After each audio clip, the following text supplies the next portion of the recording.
Hello everyone, and welcome back to Game Easy, Roll Good. Today we are continuing our coverage for the spellcasting subclass changes for the Dungeons & Dragons Player's Handbook for 2024.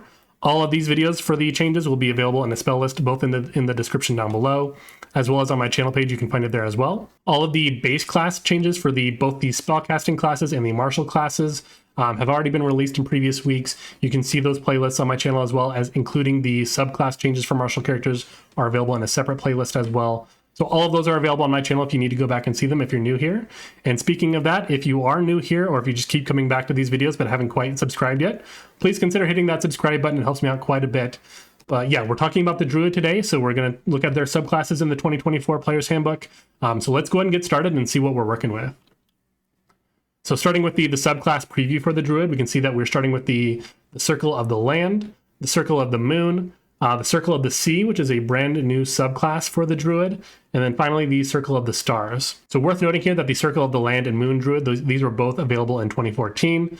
Again, the Circle of the Sea is brand new, and the Circle of the Stars is a subclass that was published later. I think it's probably one of the maybe more popular subclasses, that and the Wildfire Druid. So we can see what kind of changes that they think they made. And again, I'm only including the descriptions here. I'm not going to read them, but the game designer said that they wanted to not only make the base classes feel more like the base class, but the subclasses to feel more emblematic of that subclass. We can see if that those thematics kind of fit the subclasses more. So starting with the Circle of the Land Druid at level 3, the bonus cantrip that they got was removed. So this is now a choice made at level 1 as part of the Primal Order feature. So it's not technically lost. You just make that choice at a different level. And then also for the Circle of the Land Druid, we have the Circle of Land spells. There's a few groups of them. So we're going to start with the Arid spells. I tried to put the 2014 spell list that seemed the most similar to them, but for every type of land, there wasn't a one-to-one comparison necessarily, so that's something to keep in mind. So in 2024, you have Blur, Burning Hands, and Firebolt at level 3. You get Fireball at level 5. You get Blight at level 7, and Wall of Stone at level 9. So one thing to note here is that you can change your circle spells each long rest, and we're going to go through each spell. They're on separate slides for each land. So as I'm going through all these different sort of circle spell lists, each long rest you can change which sort of land type that you're associated with for that day, and you'll have access to many different spells. So it's worth noting that because of that, each 2024 spell list has fewer spells, but you have access to any one of the new spell lists each day, giving you far more versatility. If you wanted to, you could homebrew new land categories by assigning a cantrip, a first level spell, and a second level spell at level 3, a third level spell at level 5, fourth level spell at level 7, and then a fifth level spell at level 9. That's sort of the build feature here on the spell lists. So let's go ahead and move on to the next land type. So we're looking at polar spells, and we're actually going to compare that kind of to the desert spells in 2014. Again, not quite exact one for one, but it seemed like had the most similarities in spells. So we have Fog Cloud, Hold Person, and Ray of Frost at level 3, Sleet Storm at level 5, Ice Storm at level 7, and then Cone of Cold at level 9. This is a pretty great spell list. Ray of Frost is never bad. It's useful to slow down enemies if you need to. Hold Person, of course, is great to have that prepared all the time. Sleet Storm is actually pretty useful, especially against other spellcasters if you're fighting other spellcasters, because it challenges their concentration every turn that they stay in there. Ice Storm is not too bad, and then Cone of Cold, of course, is pretty great. Moving on to the temperate climate spells, or the temperate land spells. I think this is most similar to the coast spells in 2014, but you can see in 2024 at level 3 you have Misty Step, Shocking Grasp, and Sleep, Lightning Bolt at level 5, Freedom of Movement at level 7, and then Tree Stride at level 9. This is also a pretty good spell list. Shocking Grasp works differently in 2024 than it did in 2014. Sleep can be useful very situationally, but Misty Step is never bad to have, of course. Lightning Bolt is situationally useful if you can line enemies up. Freedom of Movement is great if you need it. And then, of course, Tree Stride is also very good if you need to get from one place to the other very quickly. And then going on to the tropical spells, I think this is most similar to the swamp spells in 2014, but in 2024, the tropical spell list has Acid Splash, Ray of Sickness, and Web. Stinking Cloud at level 5. Level 7 has Polymorph, and then Insect Plague at level 9. So I think as far as this spell list, I think it's maybe the least exciting. Web is a very good still, so that's worth noting. And then Polymorph, of course, is actually great still. Insect Plague, Stinking Cloud, those are situationally useful. Acid Splash has been buffed a little bit, but it's still whatever it is. Ray of Sickness is fine. But Web and Polymorph, again, are pretty big standouts here. So moving on to an additional level 3 feature for the Circle of the Land Druid, we have Land's Aid. In 2024, it says, as a magic action, you can expend a use of your wild shape and choose a point within 60 feet of yourself. Vitality-giving flowers and life-draining thorns appear for a moment in a 10-foot radius sphere centered on that point. Each creature of your choice in that sphere must make a Constitution saving throw against your spell save DC, taking 2d6 necrotic damage on a failed save or half as much on a successful one. One creature of your choice in that area gains 2d6 hit points, and the damage and healing is increased by 1d6 when you reach level 10 to 3d6, and then level 14 to 4d6. So this is an alternate use of Wild Shape that is very similar to the Wither and Bloom spell that was released in the Strixhaven adventure setting, but now it's just baked into the Circle of the Land class. You don't need to worry about having permission to use a feature like that. So that's very cool, because Wither and Bloom wasn't published in the 2024 Player's Handbook, even though I think it's a very popular spell to pick up. So moving on to level 6, we have Natural Recovery. In 2024, this says you can cast one of the level 1 plus spells that you have prepared from your Circle Spells feature without expending a spell slot, and you must finish a long rest before you do so again. In addition, when you finish a short rest, you can choose expended spell slots to recover. The spell slots can have a combined level that is equal to or less than half your Druid level, rounded up, and none of them can be 6 or higher. For example, if you're a level 6 Druid, you can recover up to 3 levels worth of spell slots. You can recover a level 3 spell slot, level 2 and a level 1 spell slot, or 3 level 1 spell slots. Once you recover spell slots with this feature, you can't do so again until you finish a long rest.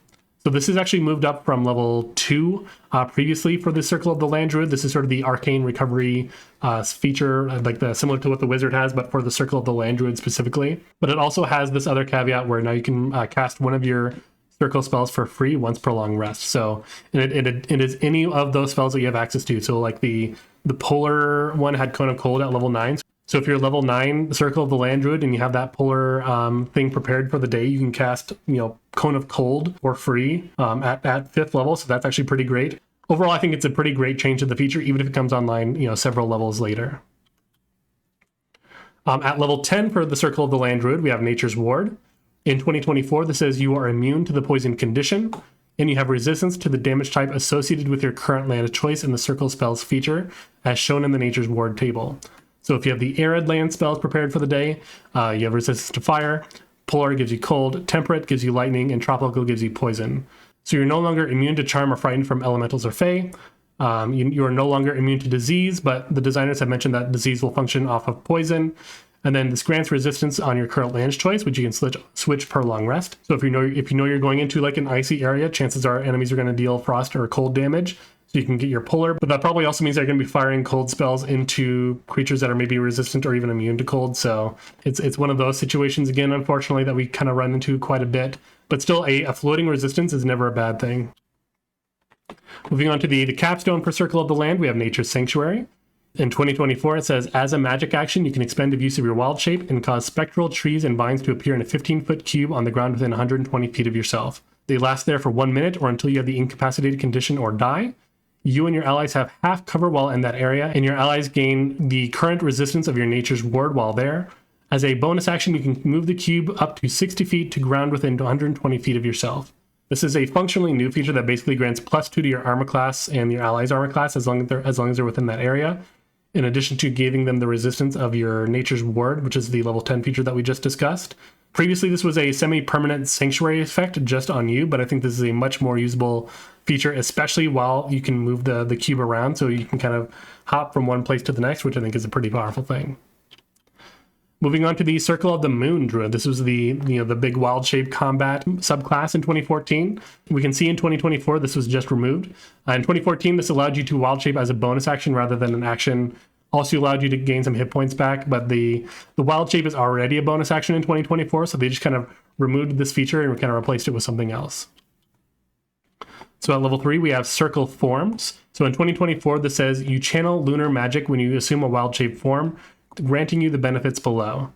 Challenge rating. The maximum challenge rating for the form equals your Druid level divided by 3, rounded down.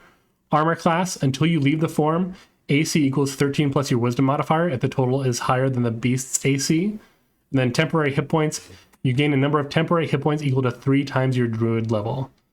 So the new armor class is fundamentally better than the ACs that you would normally get from your wild shape, so that's a really nice change. The number of temporary hit points is noticeably lower than any of the higher CR creatures you can become, So that is a little unfortunate. That's kind of one of the more unfortunate things about the changes to both wild shape and just how this works for the Druid in general. But the armor class feature is a nice boost for sure. Moving on to the Circle of the Moon spells.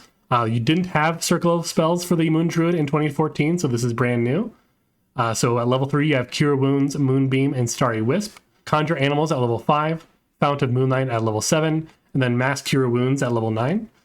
So it's kind of interesting that the martial, quote-unquote martial subclass is now getting its own spell list. Of course, you do have the abilities to cast spells in wild shape later on, much later on in the Druid. And many of these spells are concentration, which can be cast before entering wild shape, and you can use them while in wild shape, as long as you're still concentrating on them. So that's still very good. So overall, I think this is actually a pretty solid spell list for the Moon Druid. At level 6, we have Improved Circle Forms. In 2024, this says, while in a wild shape form, you gain the following benefits. Lunar Radiance. Each of your attacks in wild shape form can deal its normal damage type or radiant damage. You make this choice each time you hit with one of those attacks. And then Increased Toughness. You can add your Wisdom modifier to Constitution saving throws. So this replaces the Primal Strike 2014 feature, which just allowed you to bypass magical resistance to non-magical attacks, because that language is all gone and now in 2024. Of course, we all know that by now. So you can just choose normal damage of whatever your circle form does, or radiant damage to just bypass resistances, because radiant damage is pretty rarely resisted. And the Increased Toughness, being able to add your Wisdom modifier to your Constitution saving throws, is just going to make making those concentration checks while in your wild shape that much better. Moving on to level 10, we have Moonlight Step. In 2024, it says, as a bonus action, you teleport up to 30 feet to an unoccupied space you can see, and you have advantage on the next attack roll you make before the end of this turn. You can use this feature a number of times equal to your Wisdom modifier, a minimum of once, and you regain all expended uses when you finish a long rest. You can also regain uses by expending a level 2 plus spell slot for each use you want to restore. No action required. So the elemental wild shape has been completely removed. You no longer have the ability to wild shape into an elemental of any kind. However, you do have this sort of very similar to the Shadow Monk, the shadow step that they have, where you can teleport to a space and then you have advantage on your next attack. And then you have the ability to use a level 2 or higher spell slot to refresh this. I don't know that I'd use a higher spell slot than level 2, because this is basically just a bolstered Misty Step, but it's still very good. And then finally at level 14, the capstone for the Moon Druid, we have Lunar Form. We have Improved Lunar Radiance. Once per turn, you can deal an extra 2d10 radiant damage to a target you hit with your wild shape form's attack. And then Shared Moonlight. Whenever you use Moonlight Step, you can also teleport one willing creature. That creature must be within 10 feet of you, and you teleport it to an unoccupied space you can see within 10 feet of your destination space. So this is replacing 1,000 Forms in 2014 that allowed you to cast the Ultra Self spell at will. Well, I think the Ultra Self at will was kind of thematic for what the Moon Druid was doing in 2014. I think the capstone that we have here is just much more usable and kind of fits with what they're going with. The extra damage once per turn is never bad. The ability to teleport allies to a safer space is also very good. Or even moving, martial allies who are out of position into position in a melee fight is also very good as well. So I think overall this is just a very well improved feature. Then moving on to the Circle of the Sea. So this is the brand new subclass for the Druid. We're going to start off here at level 3 with the Circle of Sea spells. So we have Fog Cloud. So at level 3, we have Fog Cloud. So at level 3, we have Fog Cloud, Gust of Wind, Ray of Frost, Shatter, and Thunder Wave. So one thing we noticed right away is that the level 3 spells kind of break the pattern of previous subclasses, where it was supposed to be a cantrip, a second level spell, and a first level spell. Whereas here for the Circle of the Sea, you have 5 total spells of varying levels between cantrips and level 2 spells and level 1 spells. Then at level 5 in Circle of the Sea, you get Lightning Bolt and Water Breathing. At level 7, you get Control Water and Ice Storm. And then at level 9, you get Conjure Elemental and Hold Monster. This is a very thematic spell list, of course. I don't think it's the most exciting spell list in the 2024 Player's Handbook for Druids. Thunderwave is useful. Water Breathing, I think it's not until level 9 that you get Hold Monster and even Conjure Elemental prepared all the time that it really gets exciting. Also at level 3, you get Wrath of the Sea. It says, as a bonus action, you can expend of use your wild shape to manifest a 5-foot emanation that takes the form of an ocean spray that surrounds you for 10 minutes. It ends early if you dismiss it, no action required. Manifest it again, or have the incapacitated condition. When you manifest the emanation, and as a bonus action on subsequent turns, you can choose another creature you can see within the emanation. The target must succeed on a Constitution saving throw against your spell save DC or take cold damage, and if the creature is large or smaller, be pushed up to 15 feet away from you. To determine this damage, roll a number of d6s equal to your wisdom modifier, minimum of 1 die. So this is kind of interesting, but I think the emanation is incredibly small at 5 feet. It is a con save, which is usually pretty good for monsters, and it isn't a save for half, so it's just if they save, then nothing happens. The scaling damage is nice, but there are so many limits on this feature that it's hard to feel good about it. So I'm a little disappointed in this one. I wish it started off a little bigger, even like at a 10-foot emanation. It doesn't really feel like an emanation if it's only within 5 feet around you. Although notably, if you do somehow become larger, like a large creature, that 5 feet does affect many more squares, so that might be something that you might look to do as well.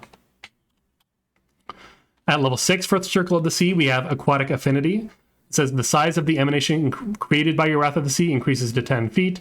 In addition, you gain swim speed equal to your speed. The bigger emanation is nice, but again, I wish it was available sooner. And again, this also means that the Druid wants to be close to an enemy to use the damage and the pushback of this thing, but you don't really want to be as a Druid unless you specifically chose the armor and martial weapon proficiency from your Primal Order feature. I don't really know. I don't really know what the subclass is trying to do, so I'm a little lost with it. A base swim speed is fine, but it's often irrelevant, and you've been able to choose wild shapes with the swim speed since level 1, so this has limited uses, so I'm not quite sure. Again, I don't really know what the subclass is for, except for specifically a water campaign, so I don't know. We'll see. What else do we have for Circle of the Sea? At level 10, we have Stormborn. It says, your Wrath of the Sea confers 2 more benefits while active, as detailed below. You gain a fly speed equal to your speed, and then you have resistance to cold, lightning, and thunder damage. So it took 7 additional levels, but a fly speed and additional resistances are a nice addition that actually make the level 3 feature actually feel like it's actually worth using in a non-seafaring adventure. This is a long time to wait for that feature to feel relevant, so I'm a little concerned about that. And then looking at level 14, this is the capstone for Circle of the Sea. We have Oceanic Gift. It says, instead of manifesting the emanation of Wrath of the Sea around yourself, you can manifest it around one willing creature within 60 feet of yourself. That creature gains all the benefits of the emanation and uses your spell save DC and wisdom modifier for it. In addition, you can manifest the emanation around both the other creature and yourself if you expend 2 uses of your wild shape instead of 1 when manifesting it. I kind of feel like this is pretty pricey. It feels like it should have let you have the twin feature for 1 use of wild shape. I mean, the fly speed and resistances are pretty powerful from the level 10 feature, but everything else for Wrath of the Sea feels so underwhelming that I'm not really. Again, I don't really understand what this subclass is trying to do or what it's for. If you have any idea of like combinations where this is actually pretty powerful, let me know down in those comments, because I'm not getting it really. It's very thematic. It's a very kind of fun looking subclass for specifically a seafaring ocean adventure, but otherwise I don't think I'd ever choose this subclass for any reason. Finally, moving on to Circle of the Stars. Again, at level 3, we have the star map feature. This is exactly the same in 2024 as it was in 2014. They just changed the format of the text, so it's a little bit easier to read. At level 3, we have the Starry Form feature. This is also, again, very, very similar to the 2014 feature. So this feature is actually a big wall of text, and I can't fit everything here on the screen, but the functional change is that it no longer ends when you die, which is interesting. It does end if you're incapacitated, so if you get knocked into death saves, you're technically incapacitated, so it would end then. But I guess if you were killed like outright by like a power word kill or just massive damage where you just die, then I guess it would technically still be active. I don't know if there's text elsewhere in the book where it says if you are dead, you're incapacitated. Technically, if that's not there, then you would actually still have it if you got, revivified after you got killed by a power word kill or something like that. I just think that's interesting that they removed the word die from the things that can end this. And then at level 6, we have Cosmic Omen. This is unchanged other than kind of updated wording. I'm kind of surprised that this feature wasn't changed to only trigger if the target fails, like the wheel part, or succeeds on the woe part, like many cleric or even bard features were. So there's chances where if you do this and it doesn't work, whichever feature you use, then you just lose that use of it without actually getting the benefits. Whereas a lot of other classes and subclasses have fail safes for things like that now. Moving on to level 10, we have Twinkling Constellations. Again, this is unchanged from 2014. This is the feature where it just buffs the features of your starry form depending on which form that you're in. And then finally at level 14, we have Full of Stars. Again, completely unchanged from 2024, while in your starry form, you have resistance to bludgeoning, piercing, and slashing damage, just as you did in 2014. So they really just kind of added the the Circle of Stars to the 2024 Player's Handbook and basically didn't change anything. That doesn't really surprise me because, again, it is one of the more modern subclasses. So most of the subclasses like that were published in the 2024 Player's Handbook had very few changes, but I think this is the one where it's like they basically changed nothing about how the subclass works. So moving on to our overview here, which one do I think is the most improved subclass? I think I'd have to give that to the Circle of the Land. The fact that you have those modular circle spell lists, I think is actually extraordinarily powerful. It makes you so versatile as the Druid and gives you access to all these different spells more than any other Druid, probably more than any other caster. Wonderful class. I don't know if I'll ever get around to playing a Circle of the Land Druid, but if I was ever going to play a Druid these days within the 2024 rules, I'd probably be looking at Circle of the Land. Moving on to the most nerfed subclass. I think I have to give that to Circle of the Sea, as weird as that seems. It is a new subclass. It technically can't be nerfed. I just think it's so underwhelming that I'm just like, I don't want to play this. It's brand new. I should want to play with new toys. But again, outside of a seafaring adventure, like a one-shot or something like that, maybe that's the only situation where I'd pick Circle of the Sea for whatever reason. But I don't get it. If there is some secret you know about Circle of the Sea, please let me know in the comments. But otherwise, I'm just not impressed by it. And then finally, what is the most hyped subclass, do we think? Probably Circle of the Moon still. It was probably one of the most popular subclasses, at least at the release of 2014. Now it's been changed quite a bit, maybe for the better, maybe for the worse. It really is going to depend on how good Wild Shape feels in 2024. So for my Druid mains and my subscribers, or if you're just watching now and you play Druids a lot, if you've played the subclass yet and how does it feel? If you feel like you've played the Druid enough, because again, you just play Druid all the time and you can feel like you know how it plays just from reading the features, let me know what your thoughts are down in those comments. And for everyone else, again, let me know what you think about the Druids down in those comments. Like what do you think of the Circle of the Sea? What's the deal with the Circle of the Sea? Because I don't get it.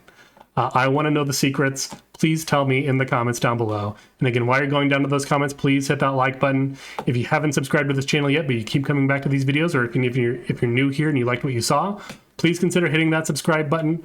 We are going to continue on now with the Sorcerer subclass changes, so we'll take a look at that in the next video. So again, I appreciate all your guys' time, and I'll see you in the next one.